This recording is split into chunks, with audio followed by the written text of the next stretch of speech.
Aloha friends, I'm Robert Stehlik. And I'm Tyler. And we're here at the Blue Planet boardroom in Haleiwa talking about the new mini fishbone model. It's an 8.4 by 30 by 120 liters. Tyler, you used this board last week, right? Yeah. What did you think? You know, the surf was pumping, and I was looking at taking one of the performance models, and you were like, Tyler, you should try the mini fishbone. And I was pretty stoked that I did, because this thing's got some good stability from rail to rail, considering how short it is with such low on liters. You know, 120 liters, that's a little bit lower than I'm used to, but nice width. And with it being so short, man, I was able to get some pretty nice roundhouse turns in. I enjoyed it. It paddled well. I felt stable paddling out the channel, even in some weird chop. I think my hair was dry when I made it out to the point. So definitely a fun board. So that day was kind of big and rough. So this board wasn't really designed for big waves. It was more designed for like medium, small to medium, I would say up to head-high surf. Once it gets bigger than that, just the performance models just work a little bit better because they have the narrower nose and tail and thinner rails.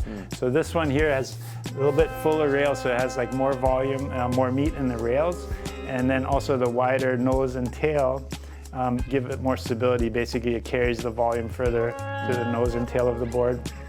So compared to our, like for example, the 8.6 Ho'okipa model is much more performance oriented, but it's also narrower, thinner, tippier, has less volume, or narrower nose and tail.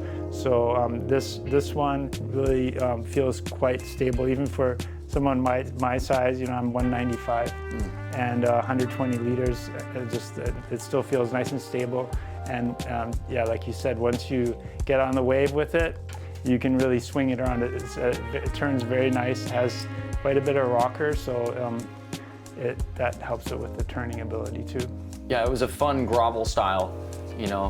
Got some nice ledges off the lip, and once the bottom turn was engaged, the thing just came up and easy whip around. My favorite part about the whip around though was as I'm coming back down a pretty steep face, this thing it was like a soft pillow caught me right at the bottom of the wave, So I was pleasantly surprised at some of the waves that I caught, and it was enjoyable to paddle. I didn't struggle at all as far as feeling stable, even in some waves that were well over my head, as far as like maneuvering and managing the surf. So I liked it. It was super fun. I was pleasantly surprised.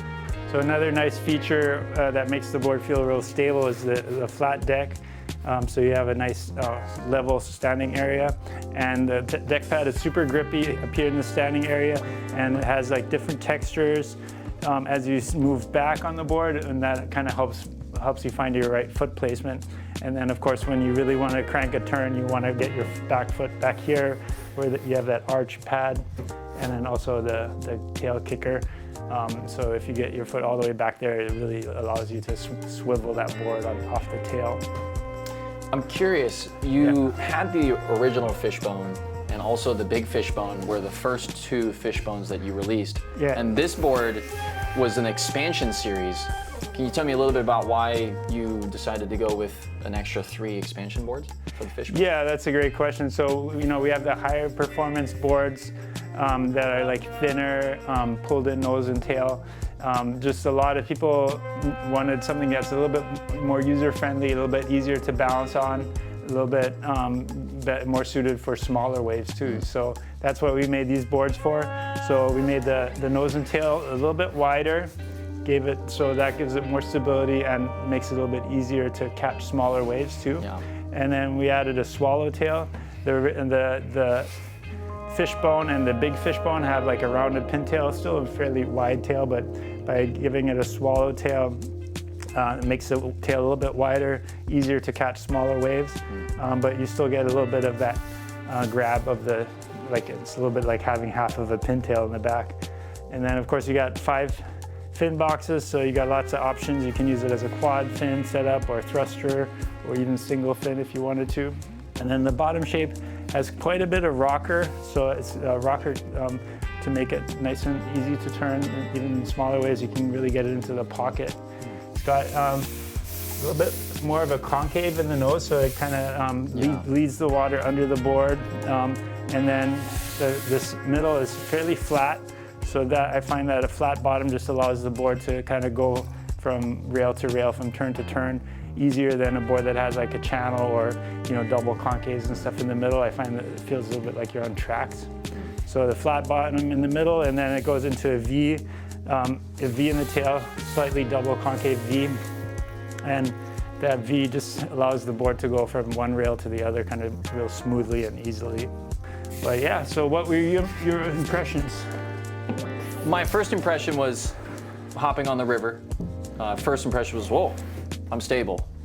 That's always, hopping on a small board, that's kind of the first question is, okay, am I gonna be able to feel my hips and my stability first? And really great stability on the river, obviously flat water, very approachable. We started making our way out the channel, and because it was so big, there's a lot of current coming from Haleiwa, and that just like chopped up the channel. And I was kind of going through this rough bump and leaning into my paddle, and it felt like I was doing a boogie dance. It was really fun. I also had some guests with us that day, so I was kind of keeping an eye on them and making sure they were making some good progress. But my overall first impression was, I want to ride this board more. That was the takeaway, was, I want to be able to take this board out on some conditions it's built for. It's anything from knee to shoulder high with some good push is going to be pretty entertaining with this mini fishbone. So thanks for the recommendation to get me out there. Cool. Yeah, so I just wanted to mention the artwork too. This is from one of our Hawaiian staff members, Mark. So the design represents the island of Maui, the Valley Isle, and then Maui's fishhook constellation, and this represents the ocean, and then this represents shark teeth. So it's kind of the protector of the ocean. I love this design. I think it came out super nice, and kind of also the ocean motif is repeated here and on the rails. So, but yeah, you want to go over the features, the different features of the board? Yeah, so we've got the patented SUP grip handle with the vent core air plug to allow air to release, but no water to get in. We do have the FCS GoPro mount if you want to film your adventures.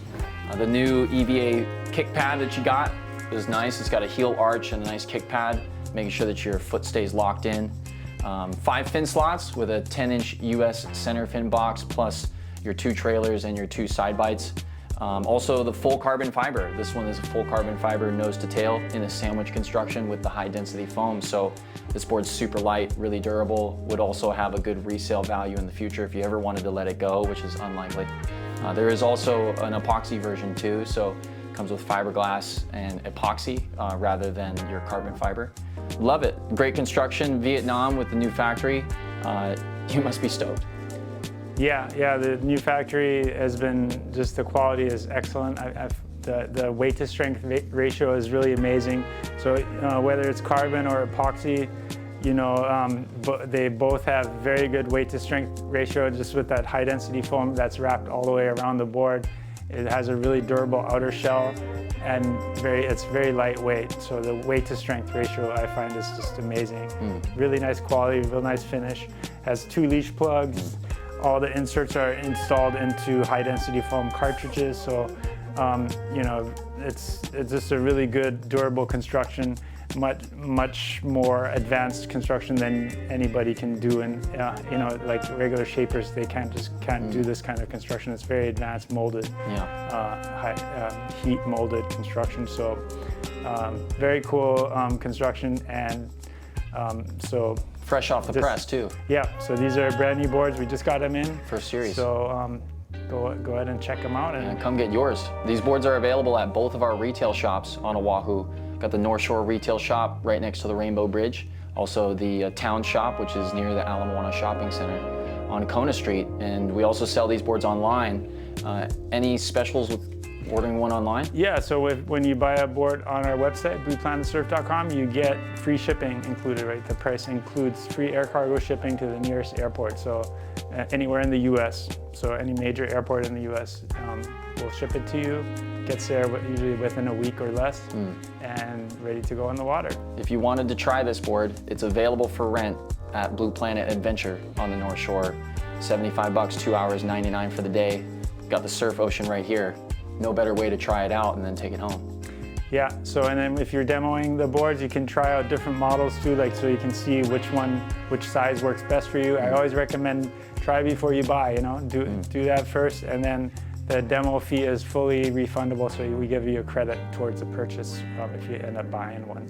Super cool. Yeah, thanks, Rob. Yeah. Thank you guys for watching. Aloha. Aloha. See you in the water.